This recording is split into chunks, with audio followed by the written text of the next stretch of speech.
ये तस्वीर आपको याद होगी और इस तस्वीर के अंदर जो चीजें हैं यानी कि खामोशी।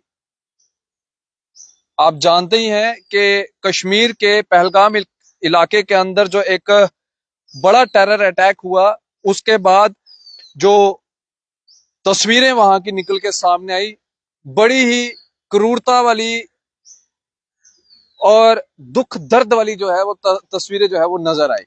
पूरे देश के अंदर रोष है। वहीं पे जो हमारे नेवी के लेफ्टिनेंट विनय नरवाल साहब, उनकी शहादत भी होती है। और आज यानी कि आज तारीख है 1 मई और आज उनका जन्मदिन है।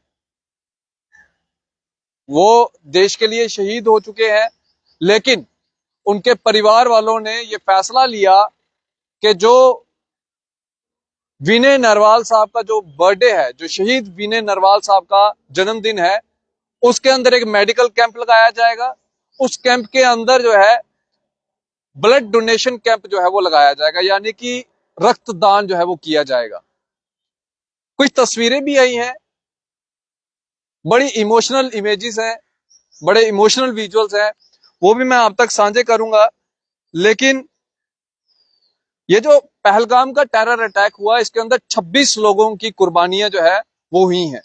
देश के लिए उन्होंने शहादत दी है और कोई इन शहादतों को जो है वो नहीं भूल सकता। धर्म पूछ के इन लोगों को मारा गया।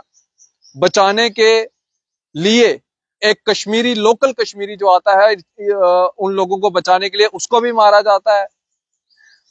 हालांकि जांच पड़ताल चल रही है, लेकिन विनय नारवाल साहब की जो इस समय फैमिली है उसके अंदर काफी ज्यादा दुख है, क्योंकि 16 तारीख को शादी हुई थी और 22 तारीख को इतना बड़ा टेरर अटैक हो गया।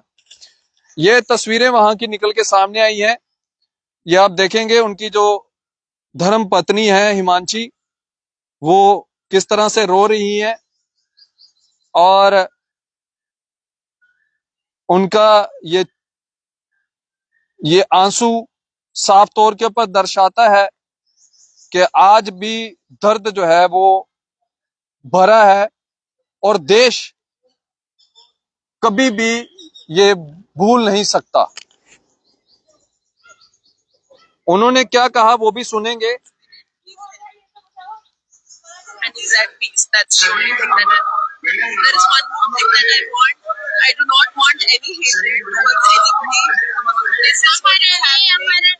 People going against Muslims or Kashmiris, we don't want this. We want peace and only peace. Justice. Of course, we want justice. Of course, the people that have done wrong with him should be punished. यानी कि उनकी धर्मपत्नी का ये कहना है कि कश्मीरी लोगों को इसमें जो है वो इन्वॉल्व नहीं किया जाए, और उन्होंने ये कहा कि इन सब चीजों को हिंदू और मुसलमान में जो है वो डिवाइड नहीं किया जाए। हालांकि जांच चल रही है, लेकिन हमने अपना एक लेफ्टिनेंट जो है वो इसमें खो दिया, शहीद हो चुके हैं, देश के लिए कुर्बान हुए हैं। उनका दुख दर्द जो है वो हम कम तो नहीं कर सकते, लेकिन उनके परिवार के साथ जो है इस समय शाना बशाना खड़े हैं। अब अपनी राय इस वीडियो के कमेंट सेक्शन में जरूर रखिएगा। आप इसी तरह से बढ़ रहे द न्यूज़ नाउ के साथ मुझे दीजिए इजाजत। आदाब, अस्सलाम वालेकुम।